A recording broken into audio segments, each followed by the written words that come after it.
Good morning, Malta and Gozo. Reporters Without Borders have commented on Malta's new Media Owners Association.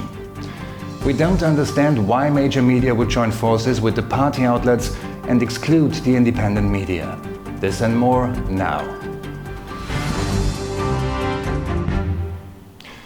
Aaron Farrugia has lost his cabinet position in a surprise reshuffle, while Chris Fearn is said to be Malta's nominee as EU Commissioner. On Saturday evening, Prime Minister Robert Abela announced some personnel changes in his executive team. Aaron Farrugia surprisingly lost the Ministry for Transport and Infrastructure and has not been given any new cabinet position. Parliamentary Secretary Chris Bonnet has been promoted to become the new Transport Minister. Deputy Prime Minister Chris Fearn will no longer serve as Health Minister, but take over the EU funds, social dialogue and consumer protection portfolios. However, the race for a new Deputy Prime Minister will start soon, as Fearn is said to be Malta's nominee as EU Commissioner. Jo-Etienne Abela, who has been Minister for Active Aging, replaces Chris Fearn as Health Minister. And a comprehensive list of all ministers, parliamentary secretaries and their responsibilities can be found on our website. Now the various reactions.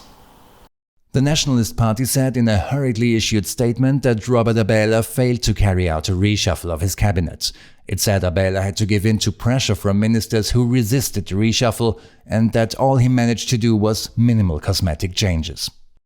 Author and journalist Mark Camilleri said this was not a reshuffle but a purge, pointing out that Robert Abela had tried to replace Chris Fearn twice. Camilleri said the sacking of Aaron Farrugia had to do with his internal opposition to Robert Abela over matters such as Labour's position on the public inquiry into Jean-Paul Sofia's death. Aside from the change in the health ministry, we don't really see a meaningful difference from this reshuffle, Volt Malta commented. The Malta branch of the Pan-European Party told NEWZ it has low expectations that there will be an improvement in governance. On Sunday, both ADPD chairperson Sandra Gauci and Republica President Robert Aquilina called on Prime Minister Robert Abela to explain as to why Aaron Farrugia was removed from cabinet. Abela had only said that he felt there was need for change and that he felt he needed to take this decision in the name of national interest. Sandra Gauci called on Abela to list in point form why Farrugia was no longer entrusted with the ministry. Robert Aquilina said that the Prime Minister had a moral duty to tell the nation on why he fired Farrugia and asked which scandal is Farrugia implicated in. Aaron Farrugia broke his silence on Sunday evening, saying he humbly accepted the Prime Minister's decision. He thanked his family and his team and said the work continues in Parliament. Media circles are informed that Farrugia will not seek re-election. Why would major media join forces with the party outlets? Reporters Without Borders, RSF, are questioning the formation of a Media Owners Association between major media, the PN and Labour.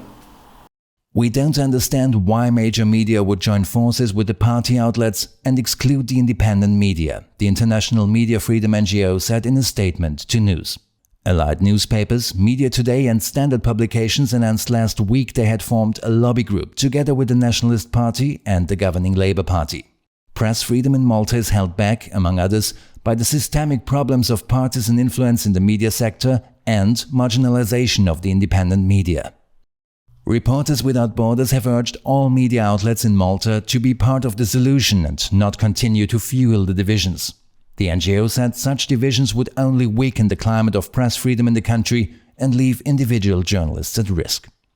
We call on the government of Malta to systematically consult decisions impacting media and press freedom with all relevant stakeholders, including the independent media, which are not part of the new Media Owners Association. There you go, Xavier. The weather today, you've probably already noticed it.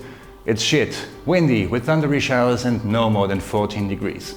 Take care and, Monique, this is for you, stay dry.